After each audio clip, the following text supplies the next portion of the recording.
If, when all is said and done, this generation's only contribution to civilization is a walk-up with intoxication in the hand, then we waste every cent the government spent on education.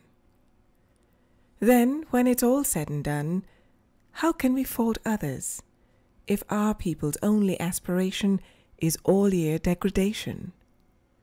We wish that old-time Barbadian ambition be our new inspiration. Well, as part of our program in promotion and development of creative and performing arts,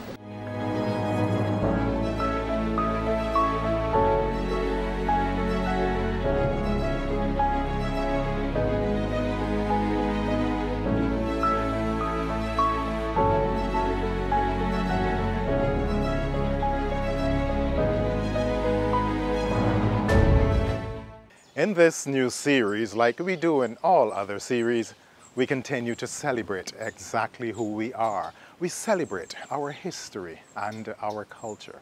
Now, when we think of the celebration of Barbadian culture and identity, a name that readily comes to mind is that of Elombe Mottley.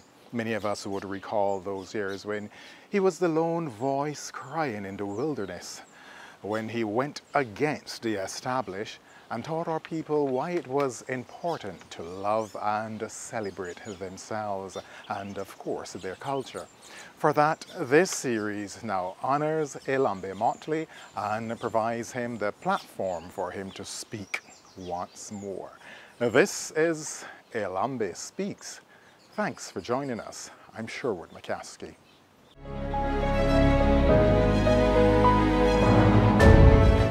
Elombe takes us to a period immediately after independence.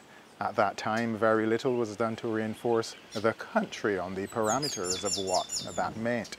Coincidentally, this independence came at a time when there was a worldwide awakening by the African diaspora. Black people were redefining and renaming themselves, asserting their humanity and demanding power commensurate with their citizenship. But none of these processes were incorporated in policy by government of Barbados at that time. Barbados sought these things for itself as a country in the outside world, but not for its citizens internally. Thankfully, here is where Elombe Mottley played a pivotal role in Barbados. He begins by speaking about Black Night, an outpouring of creative energy. And out of Black Night came Yoruba Yard. He speaks of the expansion of the services and programs of Yoruba Yard to meet the needs of Barbadians. When I started Black Night with Keith Payne, right? Keith Payne was a young man. His father died young and left him a lot of money. And he had this shop in Baxter's Road, right completely opposite James Street. And we started this. We started Boo Rudder, who was a drummer, right? And I know then there were other youngsters who were poets. There was a young, I forgot his name now, a young guy who was murdered crossing the pasture in Queen's Park one night. I can't remember his name. A very talented guy, right? So we said, okay, that's a thing. Let us create a platform that follows. And Keith agreed. Keith opened it to wide, dropped the prices so that anybody come in there, so on. And Jordan, that was his last name. His father used to own the Leeward buses that go to Switestown. And he went to Harrison College too. But he was interested in a lot of, he had a lot of sound equipment. And he used to bring that and tape recorder, and he used to tape the events. As a matter of fact, I still have upstairs a couple of the tapes of the events and performances. Milton McCollin, Roger Gittins, all these are guys who came, and as a result of that they became the basic unit of helping spread and development of the arts in theatre, in art, in whatever else it is. And that was the takeoff. And then it got too much for us. And Roy called me up on the phone one day. He said, Elombe, remember when you were teaching with us, you would always talk about you wanted to open a cultural center and everything else like this and that. I said, yeah, what happened? He said, man, listen, they got some American white fellas that come down here so that have enough money to give away from some foundation in the States. And you come to mine, and I asked them if they would go and see you. Is that all right? I said, yes, of course, it will be all right. So I met with them. They asked me what I want to do. I said, well, number one is I want to build a theater in the back. The house ain't convenient anymore for me to do that. There were two houses, right? This old, big, old upstairs house, and then this stone bungalow that the old man lived. I used to rent out. So he kept asking me, he goes, sure, man, you interested? I said, yes, I'm interested. Tell me, invite them to come down there tonight, and they're going to come down there tonight. And when they saw the amount of people coming into the place, right, youngsters are sitting up on the floor and listening to me, and I directing the discussions in different directions. They come to me and ask me how much money I want. I said, how much money I want to do what? I said, well, you need the money to, I would like to build a theater at the back. So that we do, I said, how much that going to cost? I said, I will find out and tell you that. But I don't want to have a theater alone. I need to bring in some guys from Nigeria, some from Africa, to teach dance and music. Now, Kofi, as I said, used to live there too. He used to sleep in one of the bedrooms. Milton used to sleep in another bedroom. And I was upstairs. Then I met my wife, Joyce, and she came and sleep upstairs with me. And we got married. And I said, I would like to bring in this because everybody keep asking us why we don't do dance, why we don't do this, why we don't do that, and all that. And I said, how much money it can cost? And I said, I don't know now, I can work it out and tell you. And I did. And it would have cost me, I asked Kofi, who was by that time in Nigeria, if he can find a drummer and a dancer, and how much it would cost us to keep them for 3 or 4 years. Kofi wrote me back and told me. And I asked a friend of mine, what would it cost me to build a theater using telephone poles? I said, I'm a favorite telephone poles. You see telephone poles out there, so I get the telephone poles and I can put a roof on the telephone poles and a stage and things and what it is. And they tell me. And I can't remember how much it was. It was about $15,000 or $20,000. And I said, when I tell my wife at the time, she said, oh, they ain't going to give them $20,000. I said, not only that, they tell me $20,000 sounds like a little bit of money. We can give $50,000, man. They give me $50,000. I brought in Shola and thing on a contract for about 2 years. I went and buy some telephone poles from the telephone company, and I put a roof on it, and a floor, and we had a theater seating around and so on. And it's then that Gabby come in now, because Gabby went off to the States and come back, and he would be coming and performing and so on. And the drummer, we had Shola was a drummer, and he was teaching people how to drum, various things. And Gabby used to come and perform. We had our own calypso tent, we had our own calypso band, we had everything was going on at Yoruba, you know what I'm saying? Which in the meantime, the police had all sorts of undercover people monitoring what we were doing, right? Which I knew about, you understand? But so nobody can come with no foolishness, so let me go and shoot some people and that, and so, you understand? So I could make sure that that thing never happened. But we build the theater, and from there is where we take off. You understand?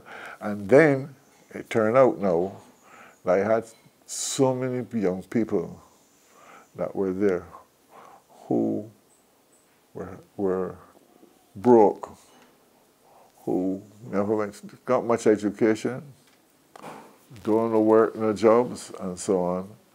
And there was a Nigerian man who used to produce playing cards at the IDC. And he had all this printery with equipment and everything. I went and look at it, and I said, you know what, there's a good deal. And I asked IDC if they would sell it to me, you know, the equipment and so on. And they said yes. And I said, good. And most of the dancers were given jobs to, right? And the fellas learned how to print, and that's how we had some money coming in from printing and everything else like this, and all of them had jobs. And that's when we started publishing a little magazine and this, you know, and so on. And they would still come to work at night and come and dance and stuff like this. And Gabby went away to New York and came back and joined us.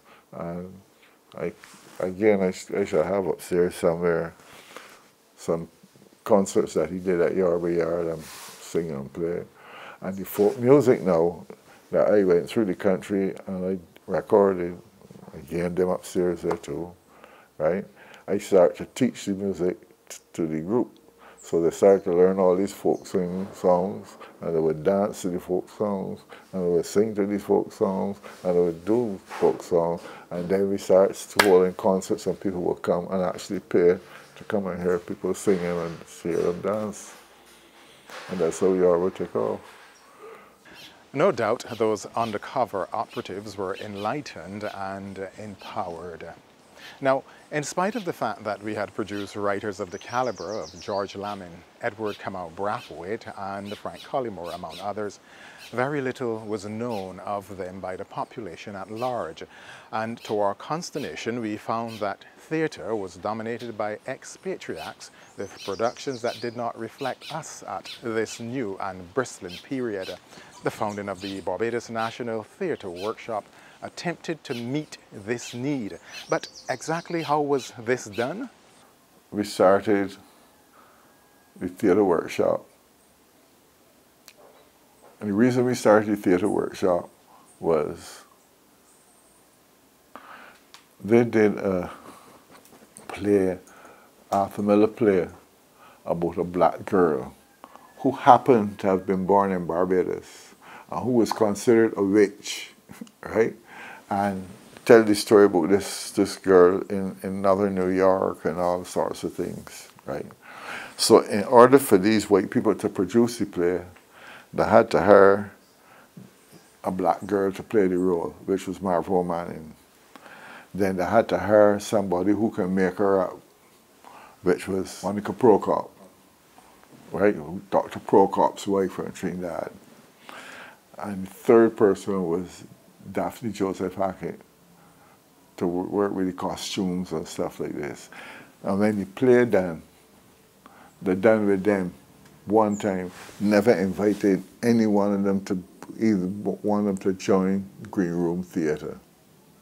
You listening to me? And I see all these little groups around the place saying they want to be involved in theatre, but they don't know how to start it. They don't know they're reading nothing.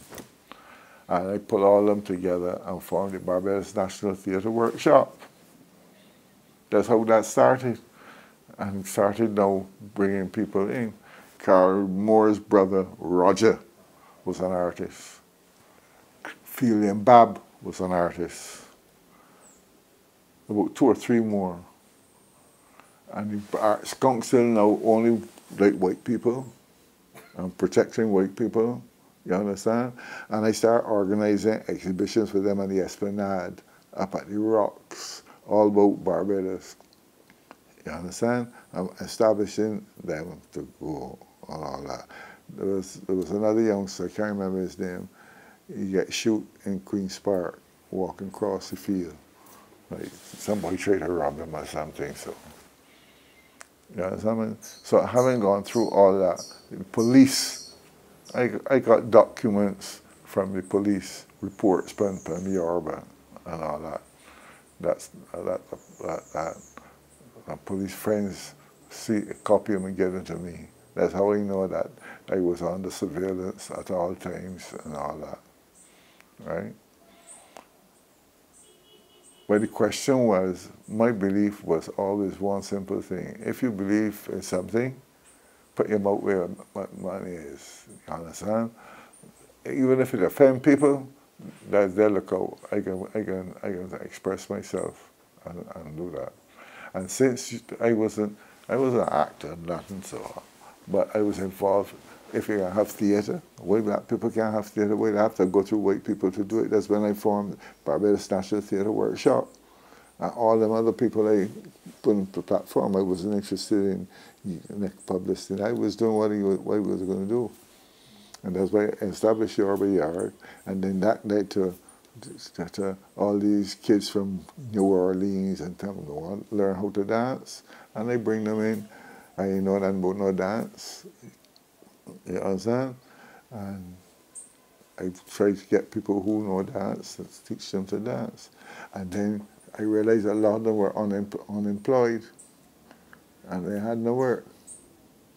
As Elombe speaks now of the publishing component of Yoruba Yard, you will learn of the employment opportunities that he provided to the youth who otherwise might have fallen through the system.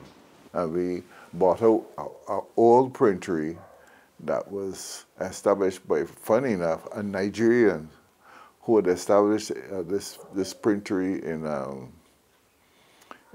Pelican Village. Guess what he was printing? He used to print cards, playing cards, right?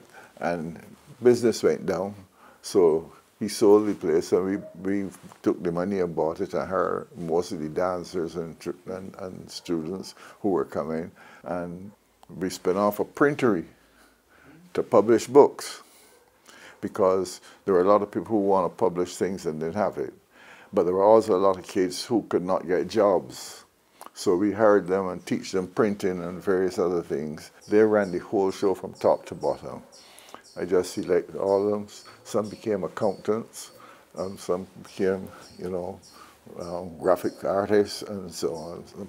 Others learned how to do the printing. So that helped us get off the ground early o'clock. And therefore, there we just built. We built and we continued then to have these discussions with people, and then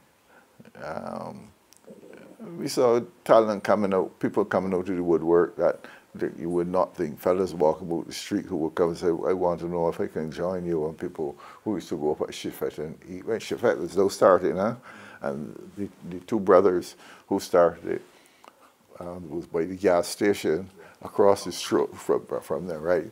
So they used to hang out and spend stuff like that. So word spread, and that's how we started.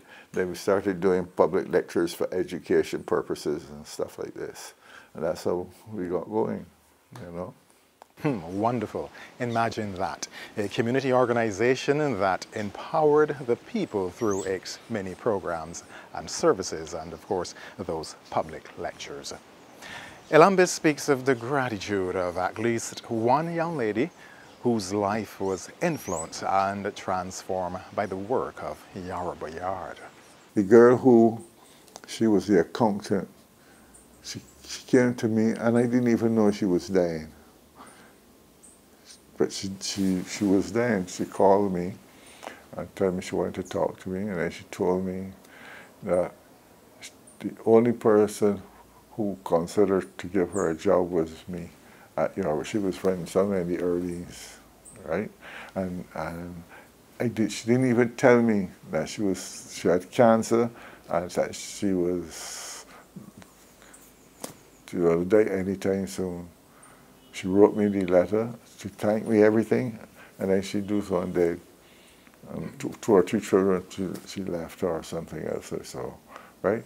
And it's then that I realized a lot of fellas who were dancing that they couldn't get work, I had at Yoruba. It was important at that particular time for me to get them to dance. So if they could dance, I want to make sure they're happy enough to be able to come to dance and not feel that they didn't have to. You understand? But you don't get no recognition on that, and I'm looking for none. You understand? And that is exactly why this series has been produced, to recognize, to honor, and celebrate our people. Today we celebrate Elombe Mottley and give him his rightful place in the Barbadian society. Now, Yoruba Yard was situated a stone's throw away from two publishing houses. This was advantageous. Funny enough, Harold Hoyt, who was one of the founders of the nation, was obliquely opposite us.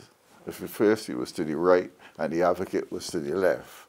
So we had both access to them and to the press. So we used to get some coverage and some editorial material, and it spread and more people start to come and listen. You know, I mean, for example, then, let me give you a good example.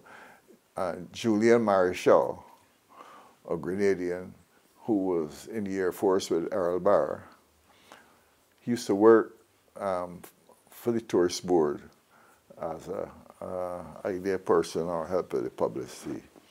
And he heard us talk about, he came to one of these sessions and heard me talking about crop over. Because one of the things in my latter years at NYU was, how can we build an attraction that is a platform for Barbadian artists and at the same time can be like a carnival or like any festival and attract people to Barbados. So I explained to them what crop over was all about. We must use it as an avenue for the arts, for all aspects of the arts, whether it was music, whether it was dance, whether it was painting, whether it was whatever it was. And he was there. And next thing I know, he announced that the Barbados Tourist Board or the Hotel Association was going to be introducing crop over as a festival for Barbados to attract. But if you want to know what went wrong, let me tell you what went wrong in the first place. It started off that it would end with a ball at Sandy Lane Hotel. So you know that it had nothing to do with Barbadians, and it did the first year, and I feel a lot of people came out curious and watched the donkey cart parade. Because if you know what crop over was the workers in a particular plantation, and the last Saturday they would gather in the plantation yard, right? And they would come in with the donkey cart, which is a V, you know, they used to be the V-shaped cart, full of the last canes, and on top of the canes would be a mockman, to use a Belgian phrase, sitting on top of it, and they would bring it into the yard, and then the plantation would have drinks and food and cook up and everything, and at the end of the day, that was the end of that crop over season for that particular plantation. So it was something that was repeated all around Barbados at different plantations and stuff like this.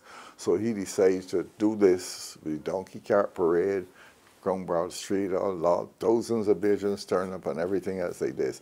But it showed up exactly where he thought it was, with the ball at Sandy Lane Hotel. And Sandy Lane, about the same time, decided that nobody could come into Sandy Lane in a short pants or long pants or jeans or nothing. So they had to wear a suit and a tie to come in and all of that to Sandy Lane. By the second time, less people come out. Third time, people didn't come out at all. And by that time now, the government had enough confidence in me to appoint me as Director of Culture. And at that point, I was able then to take it over because they couldn't do it anymore. They handed it over to me. So the whole restructuring of how I conceived crop over then came into our place and so on. And I must tell you, since music is the buoyancy of any festival, we had to be able to get enough calypsonians at the time. And I take my hat off to one of the calypsonians. He used to ride a motorcycle, and he rode all through the country, all around Barbados, and till he find every little piece of calypsonian to come and get involved in crop over in terms of the thing. All the nomenclature, Kadooment, the cobble hobbler pot, pickety crop, all of those were names that I put into it to give distinctive identification of what crop over was. And that was how we hear pickety crop, especially Calypsonians. And we had the same thing, in same parades down Broad Street, people galore, except we didn't have the access to the white people sitting on the balcony of Cave Shepherd, right, and so on. But it took off, and then it got too big for us there, right, and too noisy for the Rounding ministry. And funny enough, the clerks didn't know how to handle money. You understand? That's not their job as civil servants. And we had Potato Mouth perform at one of the events, but he couldn't be paid. So he came for his money. They down there counting money and $1 bills and piling them up, and every time they get to the top, the wind from the fan blow all the money across the floor. And in come Potato Mouth to collect money, and didn't want to take it on at all. And he went for a cutlass and come back, break all the windows.